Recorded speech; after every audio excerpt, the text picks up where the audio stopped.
Shalom. Hello, good morning. Welcome back to our Daniel study. Thanks for joining us. Yes. This is week 8. 8. Well, Well, we did 3, Daniel 7, so yeah, chapter 8. week 11, something like that. Chapter 8. We only have 4 more chapters to go, so that's... But they're the longest and more complex. Yeah, Daniel 9 and 11 and 12. It's crazy. So there's going to be a lot there. But this one's awesome because, so I was just listening to a podcast or something. It was a video the other day, and there was like a lot of guys on there. Mm-hmm. And they're all talking about end times and just all the stuff of the world. And, and they're pulling out verses like Daniel 7:25 and Daniel 12, verses in Daniel 12. Even one that was in here in Daniel 8 about understanding dark sentences. Also, one in Daniel 11 where it talks about the Antichrist or whoever this bad guy is will not be a lover of women. So they're pulling out all these verses, and I'm like, talking about Trump, okay, and or just theorizing. There's nothing wrong with theorizing. I mean, I have no problem with that. Mm-hmm. But we're pulling out these verses and not understanding the context and the history of where these verses are. And that's the whole reason we're doing this Daniel study, is because I think the more we read the prophets, and I would say the whole entirety of Scripture, the more we read it literally, the more we'll see what it's actually trying to say. Mm-hmm. Not that it can have like dual purpose. Yeah, dual purpose or external meaning or whatever. Not that it can. History repeats itself, so not that there's iterations of these things. They're written for our example. Mm-hmm. But these things are actually talking about a specific time period, and to them it was prophecy. To us, we are, hindsight's always 20/20. We can look back now and gain some things through at least official history, and just the hidden history, mm-hmm. and kind of see what these things are talking about. So, real quick, I kind of opened a can of worms in the last video talking about something crazy that has happened the last week. It's still crazy. But what I was referring to, I'm just going to go ahead and share it out here. I didn't want to actually talk about it too much because this information was found using AI. And I do believe AI, at least some of it, is able to embody disembodied spirits, or is giving a mouth to disembodied spirits. They're working on the body now. But I do believe that's what it's used for. There's plenty of examples that if you want to, go down that, rabbit hole. But anyway, so that's why I'm kind of like taking it with a grain of salt. And I didn't have a chance to really search it out at that point. You had ordered some of the books. Well, explain what it is. So what it is, it's, I didn't find it at all. I saw it on a YouTube channel called, Something Conspiracy? Understanding Conspiracy. Yeah. I'm sorry. I just totally forgot, just totally blanked on his YouTube channel. It's really popular. I'm sure most of y'all know who he is. But he also had a guy called Dom Blue. I think his name's Adam. And he has a Twitter account where he posts all kinds of stuff, Millennial Reign, all this stuff. I don't have Twitter, so I had never heard of him. You don't know how to use Twitter. I do not know how to use Twitter, yeah. I tweeted out something to the entire world. But anyways, I didn't even know what I was doing. Anyways, he was on, what is it? Understanding Conspiracy's channel. He was on his channel talking about a subject called Hagiography. And Hagiography is basically the stories and study of the saints. Of course, I had never heard of this term. I have heard some accounts of the saints. I have Saint Christopher, his book. Saint Patrick. A lot of the saints are just amazing stories. Yeah. So I've heard of some of this stuff before, but basically this guy compiled thousands of accounts of the saints going to the promised land, having these abilities during a millennial kingdom, confirming that the millennial kingdom happened where we think it's happened between 500 and 1500, starting with the darkening of the sun in Justinian's reign. In 536, I have another account that says it's in the 560s, so I don't know if there's been some kind of, something's going on there. But 536, 560, whatever, when the sun was completely darkened, it was darkened for 18 months. Basically during this time, they said it was hard to even find a man. All the men were dying, and men specifically, women too, but mostly men. They were all dying. They were dead. And basically the whole world was in chaos. We should do a whole video on the chronological history book that we have. It's fascinating. The amount of death that was going on. The whole world was in chaos at this point, and 1,000 years later, around the 1500s, 1536, around there, he actually devotes, in the book, it's like all these dates, and it just keeps going down to the things that have happened each year. And he's got probably like 10 years on each page or something, maybe 5 years on each page, something like that. But when he reaches 1500s, 1536 or something, he devotes like 10 pages to just that year. Yeah, to destruction and death and cataclysmic events. Right? Oh yeah, like, catastrophic. There's something he was saying in Rome. There was 20,000 people dying each day. Just insane numbers, and it said there was just piles of dead bodies all over the streets. Yeah. Just crazy stuff, Yeah. And to think that like nothing happened, that those trumpets in Revelation, they didn't happen. Those vials, no, they weren't opened. Those seals, Yeah. But when we look at this historical book, we're like, these are actual accounts, and he gives the references where they're coming from, which is just fascinating. And you see all this stuff happening. I'm like, if this happened today, like there was many times when they were seeing like 7 suns in the sky. Could you imagine that today? Chariots flying over, all just kinds of crazy stuff. Almost unbelievable. It would be unbelievable to us today. I feel like we would just be like, okay, that's manufactured. Yeah. Like, do you know what I mean? Like, because we think everything is manufactured by the devil today, which most of it is. But I'm just saying, like, I think we're so jaded that we're so skeptical. Sure. Would we even believe something like that happened today? I don't think we would. And if we did, we'd only believe it for like a month. I mean, we have such short attention spans. This world, I mean, you something crazy, and it's going to happen. If they decide to go to war with the camp of the saints, it's going to be like, oh no, we found aliens, let's go to war. Yeah. Everyone's going to be talking about it for 2 weeks, and then they're going to be talking about, some celebrity died or something else. So so there was just so much that was happening. And this book, you can show it right here. It's the Chronological. This is a reprint. I think it was written in the 1700s. By Thomas Short. Yeah, it's amazing. You can get a lot of these older books, anything pre-1700, especially pre-1500.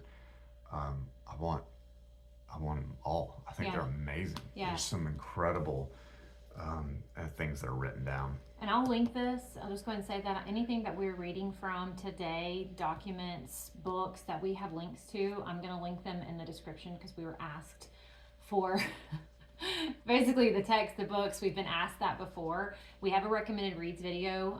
You can go check that out. That was a long time ago. I wouldn't check that out. Okay, I don't even know what we read then. Well, but I mean, it's probably it's probably Aramaic good. Targums, things like that. I guess that's more foundational with the Torah and Scripture. Yeah, you're right. Maybe not. Okay. Anyways, so I'm gonna link this. I think we got this off Amazon. I can't remember. But you can read all these books online. There's a site called archive.com. This is online. Oops. Yeah, or .net or something. Yeah. But you can read the books online, most of them. Anyways, if they're not written in Latin, so. And this one is in Old English, so it's a little hard to understand. But this is the document that it goes with the hagiography video, right? Yeah. This is like basically. Yeah, this is Dom Blue, I think is his name on Twitter. If you go check him out. So anyways, but this is that. We actually printed off. This actually went away. It got. I think he took it down because it was getting deleted. There's a whole kind of conspiracy about that because even there was a spiritual attack on him after he went and started asking the questions. Yeah, some crazy stuff, and that's all in the video. In the video, but okay, there are thousands of accounts here. That the Millennial Kingdom happened, right? Mm-hmm. Is that basically the gist of what those accounts are? Yeah. Okay. Yeah. I just want to make sure No, I go ahead. understood it. Yeah. That they made their way to the promised land. Some of them did. Yeah, the right? saints were resurrected to go to the promised land. Yeah. They were coming back, helping people build temples. Some of them were large, some of them were giants, which explains our huge doors we have, like especially like places like St. Peter's Basilica and places like that. They have like 20-foot doors with a latch at the top, with a doorknob at the top. Like what? Who's locking that door? Who's locking that door? It's insane. And a lot of these, it explains a lot of that. It also explains when Hasatan was locked up, the exact date actually, and when he would come out. Strangely enough, it does talk about the length of the short season being 3.5 years. That the short season would already be over and Gog Magog would be already finished, which is what I've been saying for a while, or have theorized. Thinking, Theorized that it is over. There's reasons I'm saying that because of some stuff I've read that seems like what we know as Gog Magog no longer exists. It would be all the lands of Tartaria, would be the peoples of Tartaria. There was the Huns, the Khans, and then you just go down the line. There was, the Khans like Genghis Khan is Ham. Is from the lineage of Ham. But anyways, some crazy stuff there, and I'm like, well, okay, that no longer exists, and why are they hiding it? It's interesting to hide the Millennial Kingdom is one thing, but to hide Tartaria, what's up with that? And it's, my guess is that they're hiding it because, well, it's not they, it is Hasatan who's hiding it because it was the war. It was the huge war which he thought he could win and didn't. And so there's a possibility that could be true. But all these things, let's talk about saints of light bodies made of light. Saints, they were living forever. They didn't need to use the bathroom. They didn't need to eat, which is why we don't have bathrooms in these castles and huge cathedrals and things like that, which is why, we believe they ate manna, just crazy stuff. Yeah, but this is all excerpts from books. So yes, what you decided to do was, that's why we didn't share it, really, because you were like, you wanted to we are buy the book people. Like, literally, let's go buy some of these books and test it out. Sure. Which is what they said too. They're like, let's go get these books and let's test it. That's what the guy said. They were talking about, hey, let's get all together and test this out. Yeah. Which is what we should be doing. Yeah. And I've purchased four books, yeah, and I've got at least 100 on my list. I got a bunch wanting to get. So, but they have checked out. You're gonna have, one wasn't all the books. You didn't have the whole book. I didn't have the whole book, But these stories, I mean, it's not that crazy. We read these things, and I'm like most people would read those. Man, this is crazy, and throw it away, But it's like, it led you back to scripture. Yeah, it's not crazy to me. I mean, we've been talking about John Mandeville for a while. John Mandeville says the same thing. If you watch our Paradise video, which is just a couple months ago, just go back, Paradise Lost and Found. We mentioned the Apocalypse of Adamon, I think it is, or the Writings of Adamon. He talks about Paradise, the land of the saints, and where they're at, where the camp of the saints is. And honestly, it just led me back. I was just reading these things. I'm like, this is in Second Baruch. Yeah. I go to Second Baruch. It's right there, telling you that the land of the saints will begin to appear where no man's building has stand. And you're like, it's right here, And it talks about that the saints will be made to change into light before all people, so that everyone will see that righteousness is the right way. Yeah. You're supposed to be seeking Yeshua and his kingdom. They'll be made to see this, and that during this time also the wicked are just going to keep being wicked, and they're going to look worse and worse. They're just going to degrade over time. And so it is incredible. So none of these things to me are unscriptural, which is, by the way, it's a huge reason why Baruch, Second Ezra, Enoch, things like that did not make it into our canon or were taken out of our canon. Because they hid the truth. Yeah, they hid the truth. They exposed the truth, which wanted to be hidden by House of Time. Yeah, I mean, they took out a lot of these books in the 1800s through kind of the dispensational movement. Yeah. And you go, like, why would they don't want you to know. They're trying to hide something that happened in our past, and this is the reason. This is the reason, because if we knew that Yeshua is here, the camp of the saints is actually here, it never stopped, and maybe the doors have closed. You read some of these accounts, it sounds like after the millennial reign, there was a huge pilgrimage at the very end, and that was it. It's like the doors are closing, the seas are rising, and the pathway is no longer there. By the way, there's so much evidence to the pathway, to the highway that leads to the camp of the saints. Incredible. There's so much more, and we've already talked almost 20 minutes about this. I could talk this whole video about this subject because it's absolutely incredible.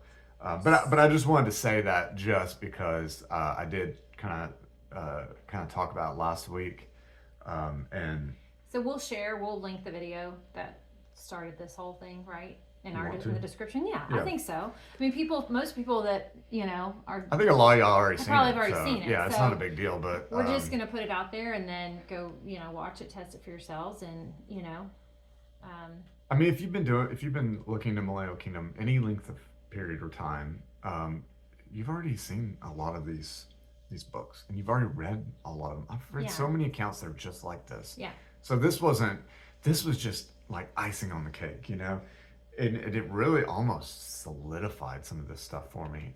It's crazy. Confirmation. Yeah, I mean, it's crazy to think that it actually. I mean, you remember last week when I read all these things, I was like, it really happened. Like, it's amazing. It actually did. That was sort of both of us. Yeah, even though we already kind of assumed it, and kind of like we've been researching this since I've been this since 2020. Okay, so for 5 years. We've been researching this and trying to find out, is it scriptural, okay? And been obsessed with it.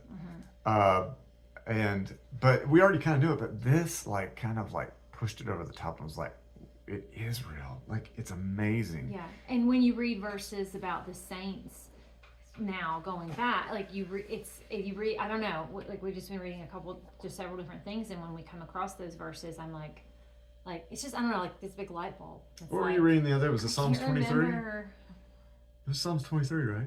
Well, that's in the Targum?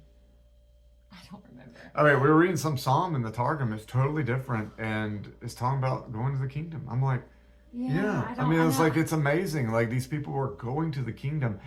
Which, by the way, that was this morning. Real quick, there is a verse in Enoch that talks about the watchers when they're released, that the land will no longer be traversed and it'll turn to ice.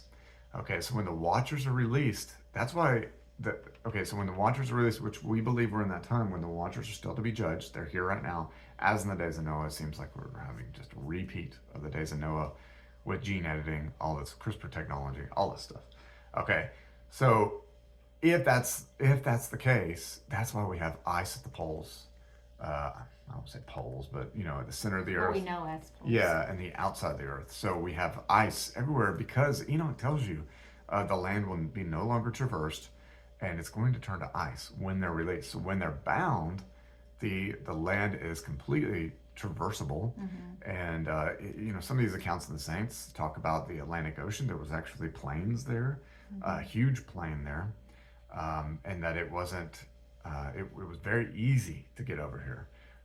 Which could explain some of the things that we have here in the Americas. Certain things like the Tower of Babel being up there in Canada, and then you have, I know a lot of people talk about California and the Red Sea right there, where California used to be an island. That's totally possible. But I think it's just amazing. Yeah. I think it's incredible. And by the way, all this stuff it doesn't go against medieval maps. All medieval maps, they're all very similar. They show a place up there at the north. Sorry. Snooze. That was our alarm right there to pray in the middle of the day. So if you missed, well, let's just keep talking. But okay. But if you missed our Daniel 3 study? I don't remember, but we talked about praying 3 times. It's probably 3. Praying 3 times a day, like Daniel did, and many of the patriarchs, people in the scripture did. Daniel 6. Sorry. Yes, I know David did, and so anyways, if you're not praying 3 times a day, set your alarm. We set our alarm on our phone. It's amazing. It'll change your life. It's incredible because I thought I prayed before, but I don't. After setting it 3 times a day, it's incredible because you're just like, you're working and all of a sudden, boom, pray. Get down your hands and knees, get on the dirt. I love to get on the dirt, put my hands and my face on the dirt and pray. Yeah. We also pray to the east, towards Jerusalem, like Solomon said. And I might be praying to the north now. I don't know. To paradise. But anyways, okay. All right, you ready to get started? Yes. Just wanted to clear that up real quick. And go check it out because it's fascinating. Okay. Yeah. All right. Daniel 8. Right? Daniel 8. There's a lot to cover in Daniel 8, so Let's let's go. do it. Yeah. In the 3rd year of the reign of Belshazzar the king, a vision appeared to me, Daniel, after the one that appeared to me the first time. And I looked in the vision, and it came to be, while I was looking, that I was in the citadel of Shushan, which is in the province of Elam. And I looked in the vision, and I was by the river Ulai. Okay, real quick. The citadel at Shushan, I think yours is amazing that it calls it a citadel. I read King Jimmy, it calls it a palace. Yeah. But the What is a citadel? Well, the citadel is like a building set up for war. It's not. It's for defense. It's not much for beauty. It's more for defense. Okay. So Philo talks about this in the writings of Philo. It's absolutely incredible because he talks about the temple being set up as a citadel.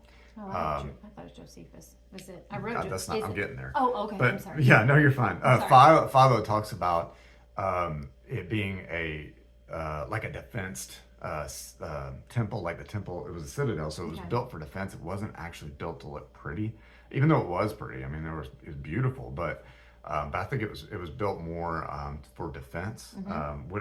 What is incredible is at this time, temple's destroyed. So Daniel is in Babylon. Well, at some point, this is according to Josephus, and I don't have the actual reference written down here, but Josephus says that he was given permission to go build a temple. Daniel was, and it says that it was built in such a way that even in Josephus' time, when he looked at it, it didn't look old. It looked like some newish structure. There's actually a picture of it. It's still standing. I think they actually call it Daniel's tomb. But you can go look at it. It's insane. I might throw it up here on the screen. Okay. But it looks like it's like made, I don't know, 30 years ago. It looks still new today. Yeah. It looks like it's just a weird architecture. Verse 3, and I lifted my eyes and looked and saw a ram standing beside the river, and it had 2 horns, and the 2 horns were high, and the one was higher than the other, and the higher one came up last. I saw the ram pushing westward and northward and southward, so that no beast could stand before him, and there was no one to deliver from his hand, while he did as he pleased and became great. Okay, we talk about, is this the ram or the goat we're talking about? We're talking about the ram. So we mentioned the 2 horns, which would be, I think you said Darius and Cyrus, or the 2 horns, and the ram is Persia, right? Or is that right? Yeah. Okay. I mean, it'd be Persia. Well, I mean, different sources could tell you Persia, the Persian, the Medes. But I do believe it's Cyrus and Darius. It doesn't matter. The same people. But Cyrus, I mean, Persian means the same people. Yeah. But Cyrus and Darius, they're always mismatched here, even in Daniel. Depending on if you read the LXX or the KJV is what I'm reading, but they switch them back and forth. It's really confusing because both of them gave the command to build a temple. If you don't know which one gave the command and where they gave the command, you don't know the 490-year prophecy, or you don't have it specific. You're off about 100 years. So to know which one gives the command, it's kind of been hidden. So, which is kind of great. I love that y'all kind of like. I mean, the truth is just not plain to see. You have to seek it out, and it's a treasure hunt. And when you find it, if it was for everyone, you'd just be, oh, cool, yeah, whatever. We've all got the treasure. Yeah. No, there's a reason why it's called treasure. But when you seek it out and you find it, you're like, yes. Which is cool because Yah calls his people a treasure possession. Yeah. I mean, just kind of tying it back to. Because he has to seek you out.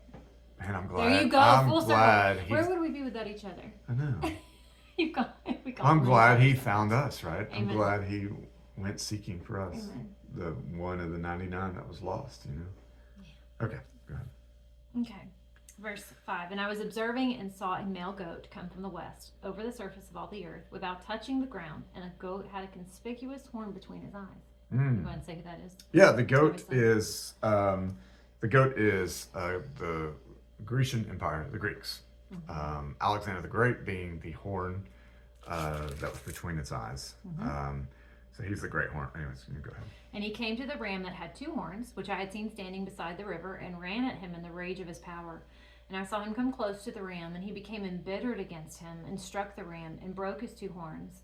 And there was no power in the ram to withstand him, but he threw him down to the ground and trampled on him, and there was no one to deliver the ram from his hand. Okay, so I just said who this was, but most people are like, well, that's just your opinion, or anyone can just give their opinion on who these people are. True. But we're just trying to tell you based on biblical sources and extra biblical sources, and just anything ancient. Let's look at the ancient books and what they say, old books, because they knew more than we do.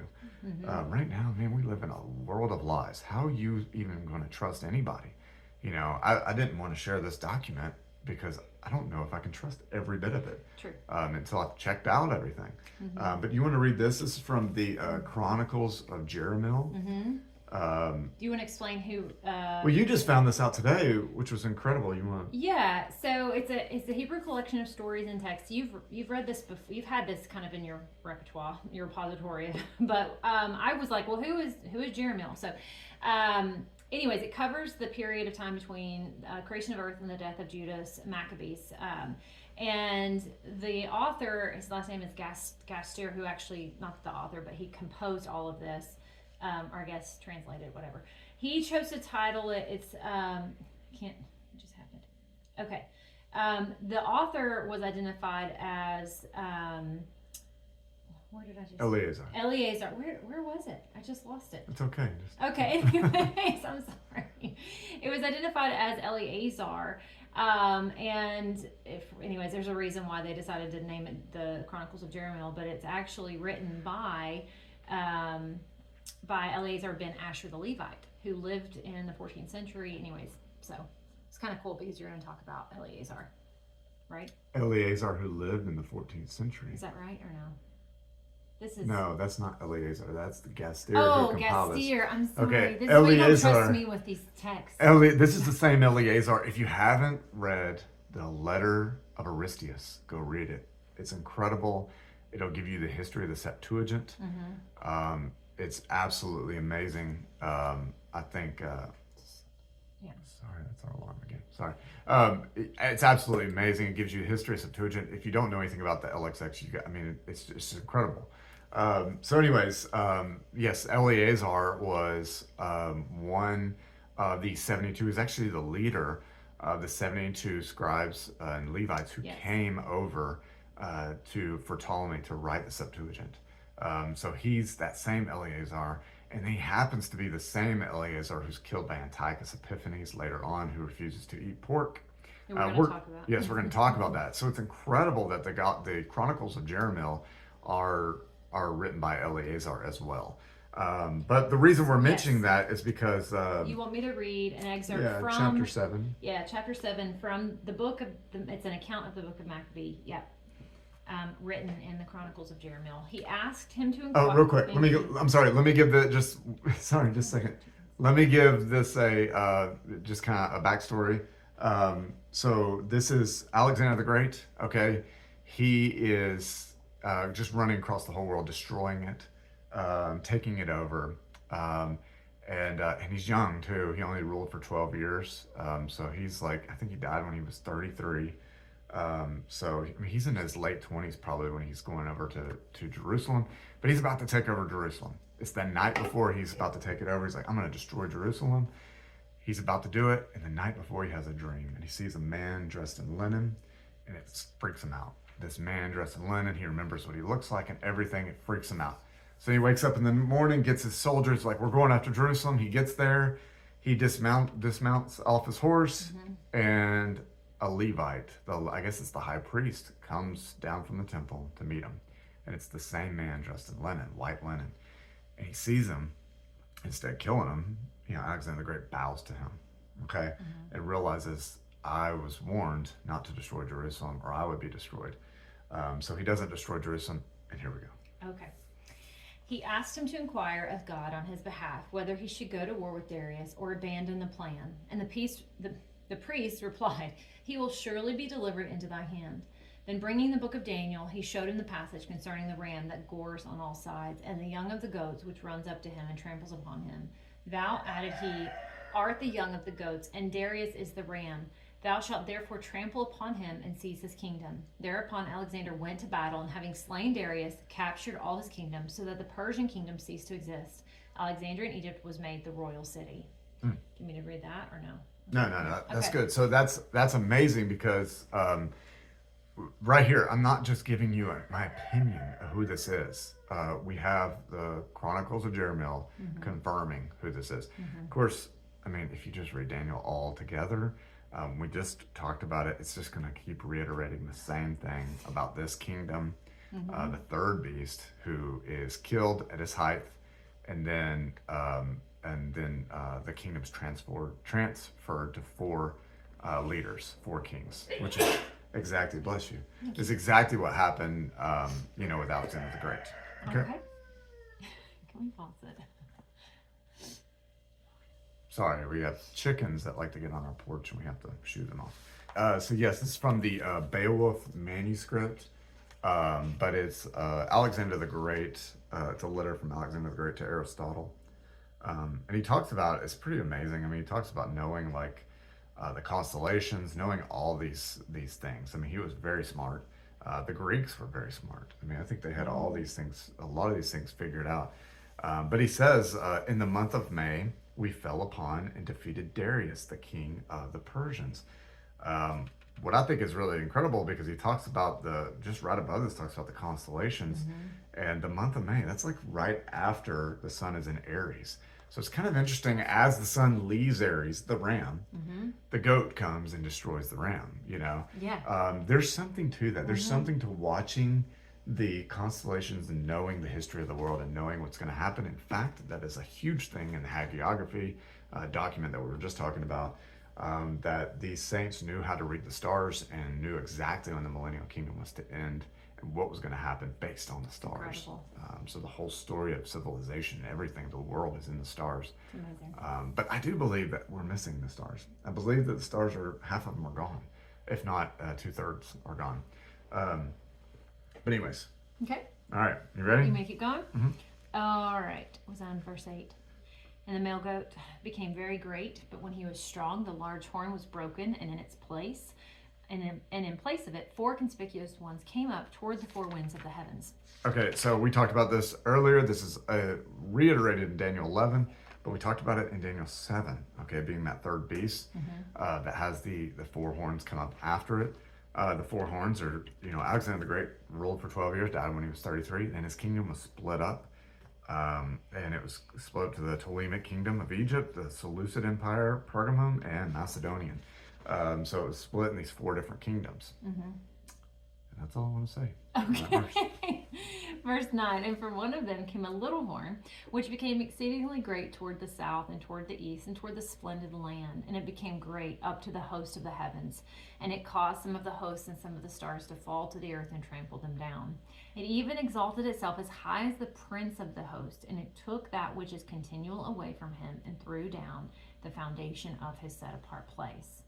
Okay. Just keep going, or it's hard. Where do you stop? Well, okay, he's going to explain this. He's not Okay. going to tell you who it is, but you Yeah. know, like I said, hindsight's always 20/20. We can look back. We know what time frame we're in. We know Alexander the Great just died. We know the kingdom was split 4 ways, and then out of that came this little horn. It's not 2,000 years later. Yeah. Okay, it's not 10,000 years later. It's not even probably 500 years later. Okay, we're getting this amazing prophecy that to them was all these future events, but to us we can look back, and probably one of the first times in history we can look back and actually see and know all these things that are happening or that happened. Yeah. But this is Antiochus Epiphanes. Okay, so one of the kings was Antiochus. Antiochus Epiphanes is actually referred to as Antiochus IV, though I have my suspicions that it's not Antiochus IV, that it's just one Antiochus living that whole time frame. But Antiochus is very interesting. Okay, we can read about him What? Nothing. That sound No, you're good. funny? Okay. Chronicles of Jerahmeel is awesome. Talks about Antiochus a little deeper. It's actually within the Chronicles of Jerahmeel. It's further on. No, I don't think we. Well, it talks about him being able. He could control the seas and the earth. So he could cause the sea to cover the earth and the earth for the seas to recede and the earth appear. He had this ability. Okay, we're going to get to that in just a second. But he, Epiphanies means, I have it written down, I think it's in chapter 11. But Epiphanies meaning godlike.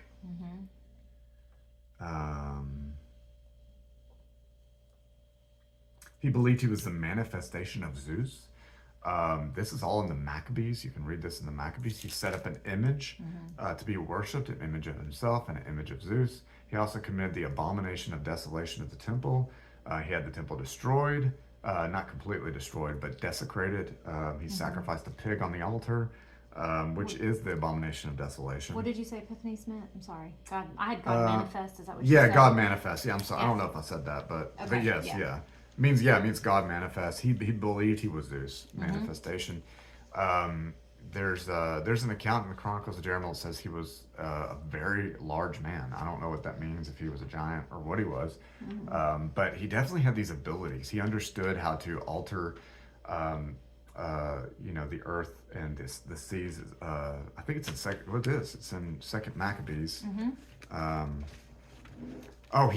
This is amazing too. Okay, he also built so much. I know there's so much. I'm gonna just try to get it all in. But he built a temple to Jupiter on Olympus, Mount Olympus, which is in Greece, and he also built.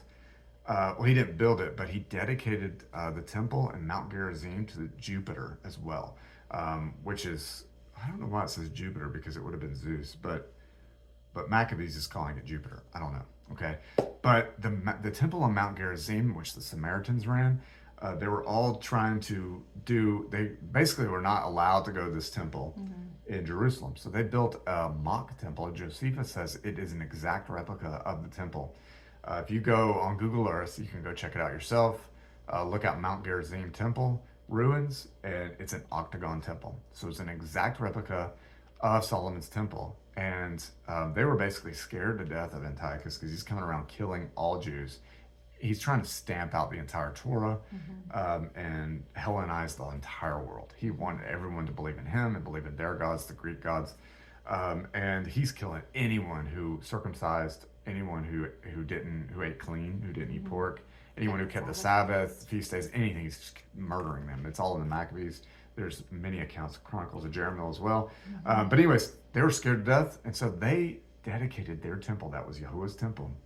Another temple on Mount Gerizim, they dedicated to Jupiter to save their lives. Horrible. Okay. But real quick, too, Second Maccabees 9 says that this man thought he could reach to the stars of heaven.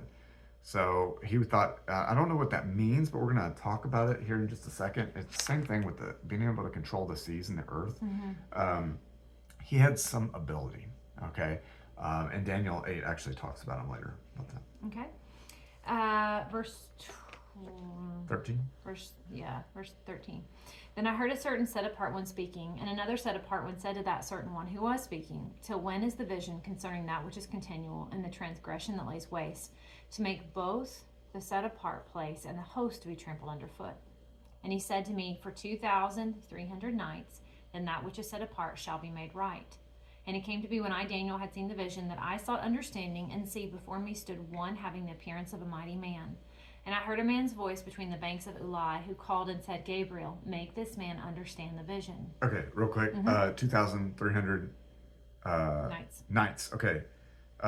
It does say days and nights, right?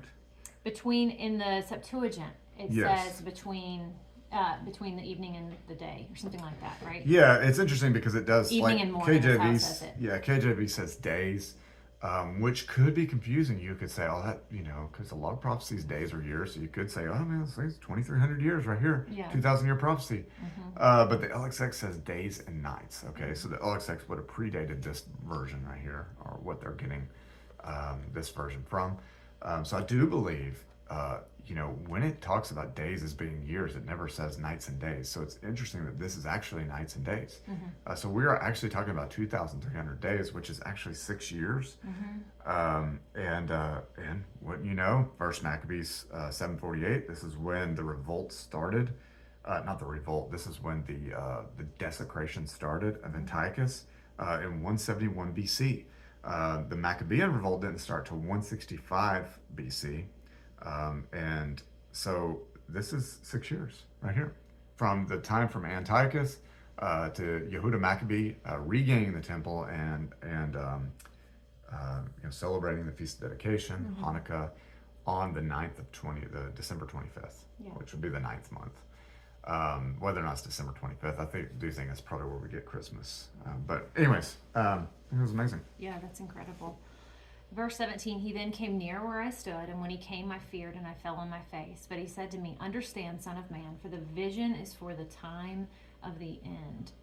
And as he was speaking, and that's, I'm sorry, really quick. That's really cool at the time of the end, because of course we know in the New Testament, it's the end times right there. So many times it's the end. Yeah. Just like Revelation, John the Revelator's talking, and he says, he's like, I'm sitting here writing these things for the time shall shortly come to pass. Like all these things are coming to pass now. Get ready. The end is here. Yeah. It is. And as he was speaking with me, I fell stunned upon my face to the ground, but he touched me and made me stand up straight and said, look, I am making known to you what shall take place in the latter time of the wrath, for at that appointed time shall be the end.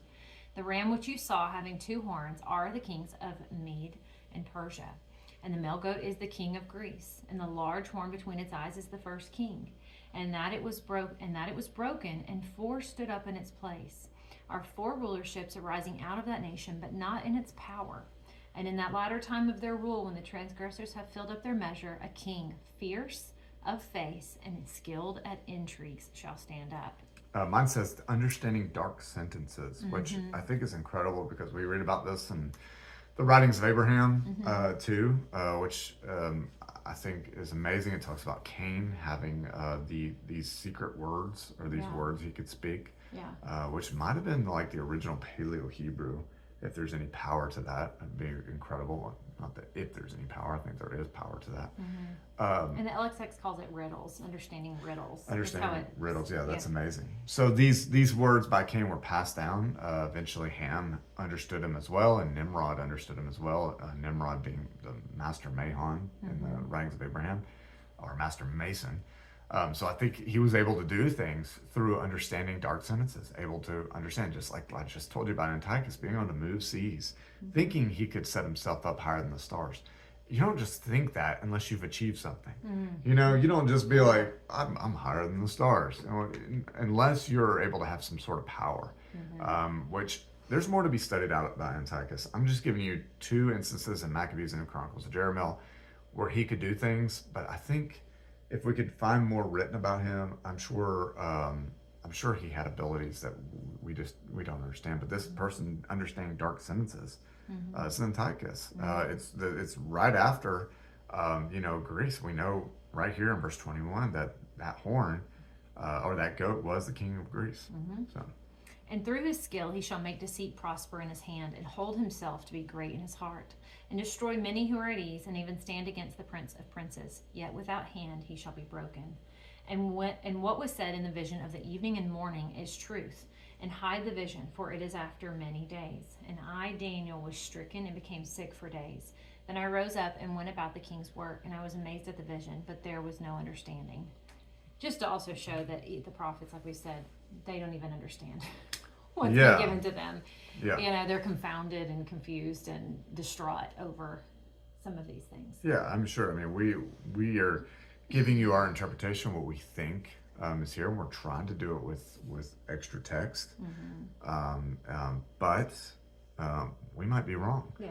Even Daniel didn't understand what this was saying, like you said, and so maybe we don't fully understand this. Maybe there's something more to this. But anyways, I just think. I